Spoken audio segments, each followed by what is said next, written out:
അവർക്കിടയിലെ വേര്. സാമുവലും ഡേവിഡും സഹോദരങ്ങളായിരുന്നു. അവർ തമ്മിൽ എല്ലാ കാര്യങ്ങളും പങ്കുവച്ചിരുന്നു. ചെറുപ്പത്തിൽ അവർ ഉറ്റ സുഹൃത്തുക്കളായിരുന്നു. എല്ലാം ഒരുമിച്ചായിരുന്നു ചെയ്തിരുന്നത്. എന്നാൽ ഒരു ദിവസം അവരുടെ പിതാവ് മരിച്ചതോടെ കാര്യങ്ങൾ മാറി. അദ്ദേഹം അവർക്കായി ഒരു ചെറിയ കഷ്ണം ഭൂമി വിട്ടേച്ചുപോയി. എപ്പോഴും ചെയ്യുന്നത് പോലെ അത് തുല്യമായി വീതിക്കണമെന്ന് സാമുവേൽ കരുതി.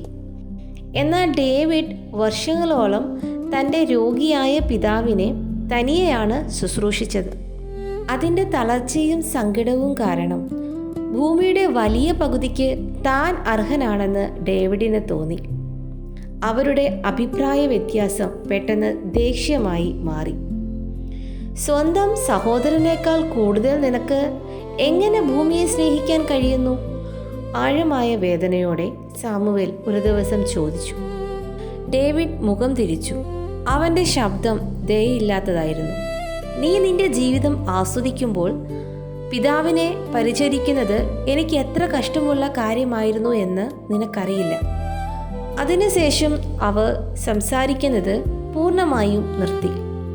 ദിവസങ്ങൾ മാസങ്ങളായും മാസങ്ങൾ വർഷങ്ങളായും മാറി.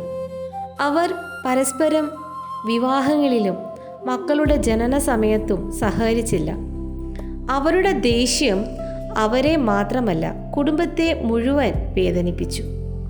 അവരുടെ വയസ്സായ അമ്മ ഹൃദയം തകർന്നു കഴിഞ്ഞു. ഓരോ ആഘോഷവേളകളിലും തൻ്റെ 2 ആൺമക്കളും പരസ്പരം നോക്കാൻ പോലും തയ്യാറാകാത്തത് നിശബ്ദയായി നോക്കി നിന്നു. പിന്നീട് ഒരു ദിവസം അമ്മയ്ക്ക് കഠിനമായ അസുഖം ബാധിച്ചു. 2 സഹോദരന്മാരും ആശുപത്രിയിലേക്ക് കുതിച്ചു. എന്നാൽ അമ്മയുടെ മുറിയിൽ പോലും അവർ കിടക്കയുടെ ഇരുവശങ്ങളിലായി നിന്നു.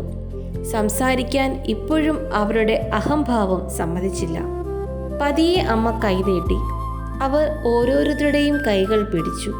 അവർ വളരെ അവശയായിരുന്നു. എൻ്റെ മക്കളെ, അവർ കണ്ണീരോടെ മന്ത്രിച്ചു, നിങ്ങൾ ഒരു കഷ്ണം ഭൂമിക്ക് വേണ്ടി വഴക്കിട്ടു. നിങ്ങളുടെ ഹൃദയത്തിൽ ദേഷ്യം ഒരു വിഷച്ചെടി പോലെ വളരാൻ നിങ്ങൾ അനുവദിച്ചു. ദയവായി നിങ്ങളിൽ അവശേഷിക്കുന്ന സ്നേഹത്തെ നശിപ്പിക്കാൻ അതിനെ അനുവദിക്കരുത്. ആ വാക്കുകൾ അവരെ ആഴത്തിൽ സ്പർശിച്ചു. ഡേവിഡ് കിടക്കയ്ക്ക് അപ്പുറം ഇരുന്ന സാമുവേലിനെ നോക്കി. താൻ കാണുന്നത് ഒരു ശത്രുവിനെ അല്ലെന്ന് അവൻ തിരിച്ചറിഞ്ഞു. ദുഃഖിതനും ക്ഷീണിതനുമായി അമ്മയെ നഷ്ടപ്പെടുമോ എന്ന ഭയത്തോടെ ഇരിക്കുന്ന തൻ്റെ ജ്യേഷ്ഠനെയാണ് അവൻ കണ്ടത്. തൻ്റെ ഉറ്റ സുഹൃത്തിനെ നഷ്ടപ്പെടുത്താൻ മാത്രം വിലയുള്ളതല്ല ഒരു ഭൂമിയുമെന്ന് ഡേവിഡ് തിരിച്ചറിഞ്ഞു. അവരുടെ പിതാവ് പണ്ടു പറഞ്ഞ ഒരു ബൈബിൾ വാചകം അവൻ ഓർത്തു. കൈപ്പുള്ള യാതൊരു വേരും മുളച്ചു പൊങ്ങി കലഹം ഉണ്ടാകാതിരിപ്പാൻ ശ്രദ്ധിക്കുവിൻ. ഡേവിഡിൻ്റെ കണ്ണുകൾ നിറഞ്ഞു. സാമുവേൽ, എന്നോട് ക്ഷമിക്കൂ, അവൻ കരഞ്ഞു. നിന്നെ നഷ്ടപ്പെടുത്താൻ മാത്രം വിലയുള്ളതായിരുന്നില്ല ആ ഭൂമി. സാമുവലും കരയാൻ തുടങ്ങി.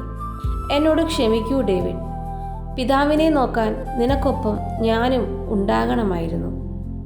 സഹോദരങ്ങൾ മുന്നോട്ട് വന്ന് പരസ്പരം കെട്ടിപ്പിടിച്ചു. അമ്മ പുഞ്ചിരിച്ചുകൊണ്ട് കണ്ണുകൾ അടച്ചു. ഒടുവിൽ അവർക്ക് സമാധാനം തോന്നി. എന്നോട് ക്ഷമിക്കൂ എന്ന് പറഞ്ഞ ആ ഒരു നിമിഷത്തിൽ വർഷങ്ങളോളം ആ കുടുംബത്തെ വേദനിപ്പിച്ച ദേഷ്യം ഒഴുകിപ്പോയി.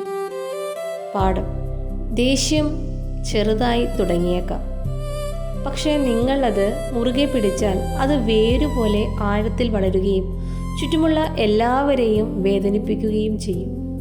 നേരത്തെ ക്ഷമിക്കാൻ തിരഞ്ഞെടുക്കും. നിങ്ങളുടെ ഹൃദയത്തെയും നിങ്ങൾ ഏറ്റവും കൂടുതൽ സ്നേഹിക്കുന്ന ആളുകളെയും സംരക്ഷിക്കും. ആരും ദൈവകൃപയിൽ നിന്ന് വീണു പോകാതിരിക്കാനും കൈപ്പുള്ള യാതൊരു വേരും മുളച്ചു പൊങ്ങി കലഹം ഉണ്ടാക്കാതിരിക്കാനും അതിനാൽ പലരും അശുദ്ധരാകാതിരിക്കാനും ശ്രദ്ധിക്കുകയും. എബ്രായർ 12:15.